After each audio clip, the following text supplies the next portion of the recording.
The letter H in our investor's alphabet covers one of the most mysterious areas of all, where fortunes have been made, mainly by the managers, and where eye-watering fees in return for mediocre performance have become the norm. H is for hedge funds.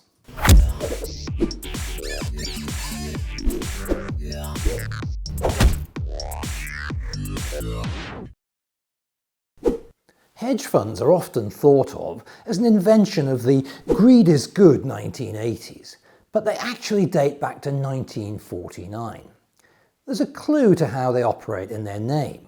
They seek to hedge their bets in order to ensure good returns in any market conditions. So they might have a long-short strategy where they buy shares in a company hoping they'll go up, but at the same time they go short on the stock, meaning they'll make money if the price goes down. Hedge funds also make extensive use of derivative products like futures and options. It's all about leverage. So for a small outlay, you can control a significant volume of assets. Equally, they borrow money over and above investors' funds to further amplify the results of their chosen strategy. Of course, as anyone who's opened a spread betting account knows, leverage works in two directions. If your hunch is right, your returns relative to the amount you've invested are spectacular. And if you get it wrong, the losses can be tragic. Indeed, unsophisticated investors can leave themselves exposed to unlimited losses if they set things up the wrong way. Hedge funds employ some very clever people with brains the size of the planet called quants to analyze the best strategies to game the market. They're kept in darkened rooms, food is passed under the door, and they are never allowed to see the sunlight or to meet clients. There are scores of different strategies, including long-short, arbitrage, event-driven, and still they can get it horribly wrong, as we learned in 1998 with the collapse of long-term asset management when their sophisticated models failed to cope with the impact of crises in Asia and Russia. Hedge fund managers have become some of the wealthiest people on the planet, mainly as a result of their success fees, which start at 20% of the gains they achieve for their clients.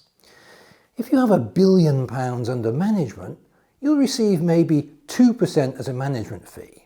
That's 20 million quid for starters. Let's say you achieve a 15% return. A 20% success fee means you trouser another 30 million, making 50 million for the year. That should buy a few hundred acres of gentleman's farmland in the Scottish Highlands.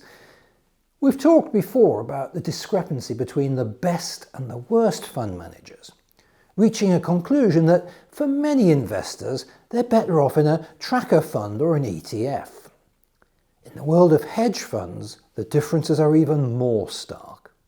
According to Zero Hedge, 90% of big-name hedge funds have failed to beat the performance of the S&P 500 in recent years. In 2014, the best performer gave a return of 22%. The second best, a return of 14%. Good, but not great given the risk profile and the volatility that go with hedge fund investing. Many made double-digit losses, often after making solid gains the year before. Some of 2014's worst performers are topping the table in 2015, reinforcing the volatility of hedge funds as an asset class. My own view is that there are a tiny number of hedge funds worth investing in if you're a high net worth or sophisticated investor and you take the time to do some serious research. For the vast majority of people watching this video, I urge you to make use of my favourite investment tool when it comes to hedge funds, the 10-foot barge pole. With the amount of interest being paid, the yield, being fixed, the more you pay for the bond, the lower your yield will be. And of course, the less you pay, the higher the yield will be.